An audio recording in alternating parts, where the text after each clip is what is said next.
Maybe the most that bothers me is that they would allow millions of people to come into our country that are stone cold murderers, killers, drug dealers, the worst gang members, the worst people allowed into our country, and we're now getting them out.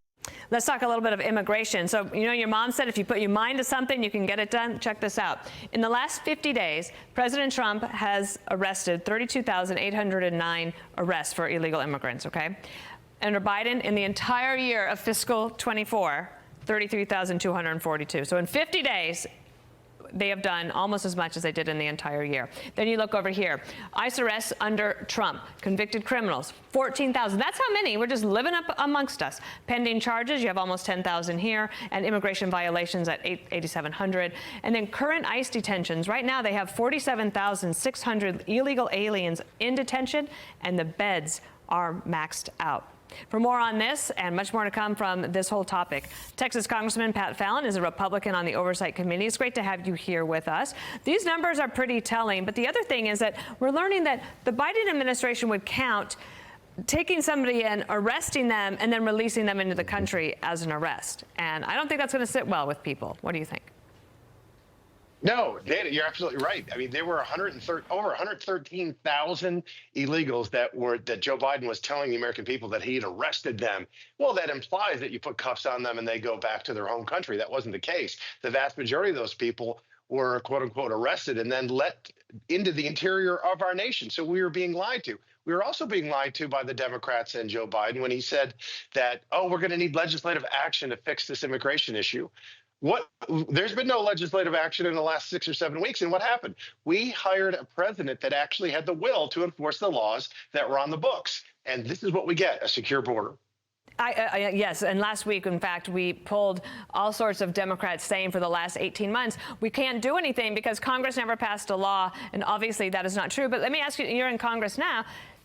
Would you like to see Congress try to pass some sort of immigration bill now?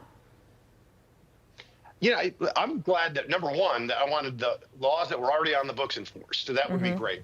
But I would like to see, and we filed legislation in our office, I want to eliminate the green card lottery. That's stupid. It's ridiculous. How about if we're going to take immigrants in, which we should because we're a country of immigrants, let's take the world's best, not put a bunch of numbers in a hat and draw somebody out and say, you're here. How about, do you speak English? Do you have a skill that we need in this country? And are you going to respect the rules and the laws of the country that you want to become a part of? And if you do, because legal migration actually makes the country stronger, illegal immigration makes us weaker. I want to show you this as well, that migrant traffic through the Darien Gap. Now, this is that jungly area. It's like 60 miles of jungle. There's no roads, super dangerous, and a lot of people are coming through there. But if you look at this chart right here, call for number 4, this is a graph that shows you migrant traffic through the Darien Gap is way, way down. And I think partly that's because now the cartels realize that they're not going to make any money, even if people get through. The Mexicans are detaining more people. Are you hearing more about this? Well, yeah, there's no doubt. I mean, listen, Dana, in the last 12 years, even under Obama, the average illegal crossings were about 460,000 a year. And then Joe Biden came along, and it was nearly 2.2 million. So something went awry. And what went awry was there was a signal sent out to the world that, hey, if you come here, we're not only going to help you get here, we're going to coddle you. I mean, they had a CBP1 app that made it easy for folks to come, through one of the ports of entry. Now we have a president that's saying, don't come here illegally. Because if you come all the way from, say, Central America or Venezuela, and then you get here and you're simply sent back, there are not going to be a lot of people that follow you. And that's the message that President Trump made clear during the campaign, and he's following through with his promises now that he's president. What do you hear from your district or elsewhere, broader in the state, about the fentanyl crossing at this point? Is it down? We're hoping that it's down, and it certainly seems to be. It's a little too early to tell because there's such a small sample size. But I know what I'm hearing from my constituents in Texas, and Dana, that is, hallelujah. If you're not safe, then you're not free, and President Trump's making us safer. I mean, just in Texas alone, Dana, in the last 13 years, they've arrested 299,000 illegal immigrants. And they charged them with 513,000 crimes, which resulted in 187,000 convictions. So, yes, we feel that we are safer in Texas, and we need to continue this way. I mean, just the Chinese nationals alone under Joe Biden, that was 177,000 his first term. President Trump's first term, it was only 5,900. And the Russians, the same thing. 127,000 came across the border under Joe Biden, and only 98 total in 4 years under President Trump. So we're safer. Pat Fallon, thanks for joining us today, and keep us posted as we're just 50 days into the administration. Appreciate you. Thanks. Quite the change. So the ICE director, the acting ICE director, Todd Lyons, yesterday broke news by saying, if you look at the numbers of the illegals that were arrested last year, fiscal year 2024, under Joe Biden, that they were counting those numbers as arrests, but then letting them back out into our country. The majority of them. Exactly. We caught you. We arrested you. They call it a pass-through arrest. The majority of the overall arrests made in fiscal year 2024, 113,431 arrests, were all pass-through arrests. And under Trump, out of all the ones that he has arrested this year so far, are not pass-through arrests. They're arresting them, and then they're locking them up, and they're working on deporting them. So, and Trump's actually on pace so far this year to have more arrests than Joe Biden did last year. Yeah, we could surpass it. Here's the thing. You know, the Biden administration said, we're arresting a lot of people. They weren't arresting anybody. These were people who were just coming in the normal process. Okay, I'm surrendering. Okay, fine.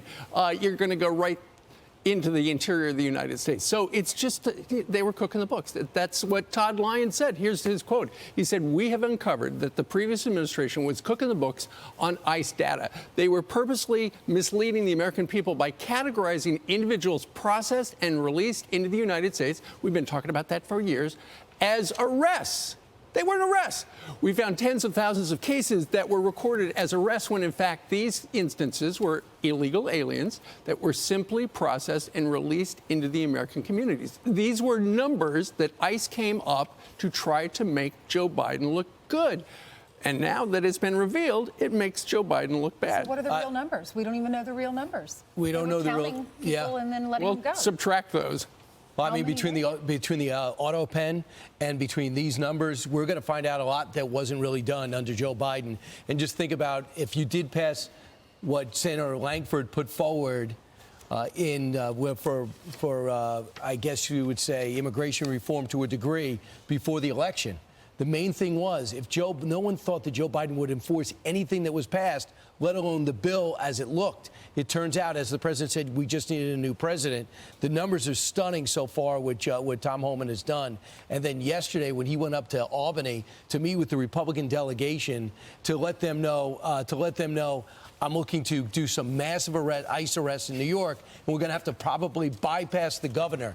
What you're seeing now is some of the different arrests, like earlier this week in Houston, 560-plus felons were picked up here illegally who have committed a crime and previously have been allowed to stay.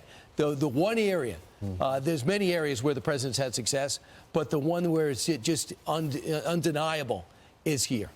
So Todd is a career guy. He's been doing this under Republicans as well as Democrats. He knows how the numbers are supposed to be counted. If you talk to anyone that has covered the border before, if you talk to Bill Malugin, Griff Jenkins, people that are there, we've had sources for years now under the Biden administration to tell us these numbers aren't accurate. But we never had any proof to go on record to say, okay, these numbers aren't false. But a lot of agents kept saying, look, the stuff that they're putting out there, we conducted arrests. We arrest these people. We're not grabbing these folks. But we saw what they did essentially what they did with the CBP app is they found a way around the system.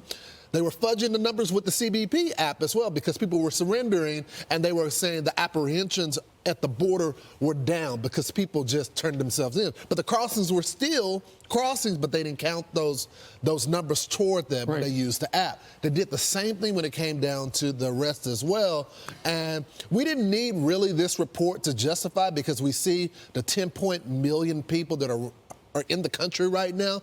We know the ICE guys are essentially out of gas right now because they're having to do these massive arrests every single day. We didn't see that under Joe Biden, yet they're trying to claim that the numbers were the same. Well, now we got a guy that's telling us it's true. They were lying. They're fudging the numbers. Of course. Well, they were using kind of weasel words. That's right. Legalese, where they would say, okay, it was a pass-through arrest. The average person on the street, what the hell's a pass-through arrest? It's not where the ICE guys knock on a door and make an arrest. It's just, okay, somebody surrenders in El Paso, and they go, okay, go that way. That's a pass-through arrest. We're counting someone being detained for a period of time as an arrest. 2 minutes. And detainment is not an arrest. Right. Catch and release. And that app has been changed. So if you just apply in another country, you apply, you in your app to here, and all of a sudden you get a little notification that says you can come. And when you come, you could say, okay, we're going to process you. And you go into the system. And that's how we got 10 million people here that are still, and their status is up. And now the app is CBP Home, where you can go back on that app and you self-deport yourself. Okay, when do I want to go home? Because if you don't do that and you get caught and deported, you never, ever get to come back. I'm Steve Doocy. I'm Brian Kilmeade. And I'm Ainsley Earhart. And click here to subscribe to the Fox News YouTube page to catch our hottest interviews and most compelling analysis.